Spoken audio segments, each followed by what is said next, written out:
গাজায় ইসরায়েলের চালানো গণহত্যায় জড়িত এমন প্রতিষ্ঠানগুলোর তালিকা প্রকাশ করেছে জাতিসংঘ।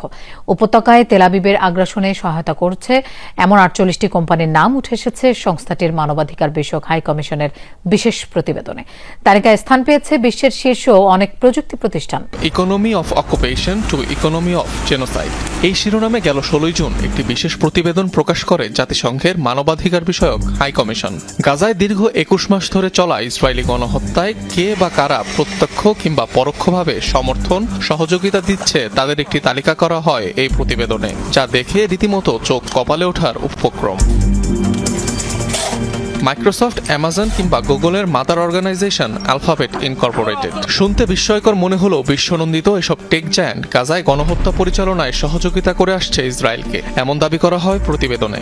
বলা হয়, ফিলিস্তিনিদের বায়োমেট্রিক তথ্য সংগ্রহ ও সংরক্ষণ করে ইসরায়েলের পক্ষে ভূমিকা রাখছে প্রতিষ্ঠানগুলো। পাশাপাশি ক্লাউড ও কৃত্রিম বুদ্ধিমত্তা ভিত্তিক পরিষেবা দিয়ে গাজায় টার্গেট নির্ধারণে তেল আবিবকে সহযোগিতার অভিযোগ আনা হয়েছে তাদের বিরুদ্ধে। ইসরায়েলকে F-35 ফাইটার জেট সরবরাহ করে মার্কিন প্রতিষ্ঠান লকহিড মার্টিন, কিন্তু যুদ্ধবিমানটি অ্যাসেম্বল করতে ৮ দেশের ১৬০০ কোম্পানির উপর নির্ভরশীল তেল আবিব। বলা বাহুল্য, গাজায় প্রায়শই এই আকাশযান দিয়ে মিসাইল ফেলে নেতানিয়াহু বাহিনী। ইসরায়েলের সামরিক খাতের অন্যতম বড় অবদানকারী ইতালিয়ান প্রযুক্তি নির্মাতা প্রতিষ্ঠান লিওনার্দো এসপিএ। আবার আইডিএফকে রোবোটিক যন্ত্রাংশ সরবরাহ করে থাকে জাপানের ফেনুক কর্পোরেশন। অন্যদিকে মার্কিন প্রযুক্তি প্রতিষ্ঠান IBM এর বিরুদ্ধে নেতানিয়াহু বাহিনীকে সামরিক ও গোয়েন্দা প্রশিক্ষণ দেওয়ার অভিযোগ রয়েছে। গাজায় আগ্রাসন শুরুর পর ইসরায়েলের প্রতি সমর্থন বাড়িয়েছে আরেক মার্কিন প্রতিষ্ঠান প্যালেন্টিড টেকনোলজিস, যারা তেল আবিবকে যুদ্ধক্ষেত্রে টার্গেট নির্ধারণে বিভিন্নভাবে স্বয়ংক্রিয় প্রযুক্তি দিয়ে আসছে।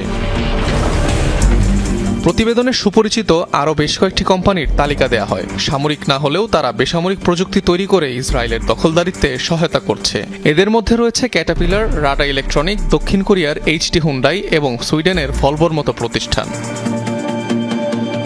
এছাড়াও গাজায় যুদ্ধকালে আর্থিকভাবে টিকে থাকতে ইসরায়েলকে ঋণ সুবিধা দেওয়ার অভিযোগ রয়েছে ফরাসি ও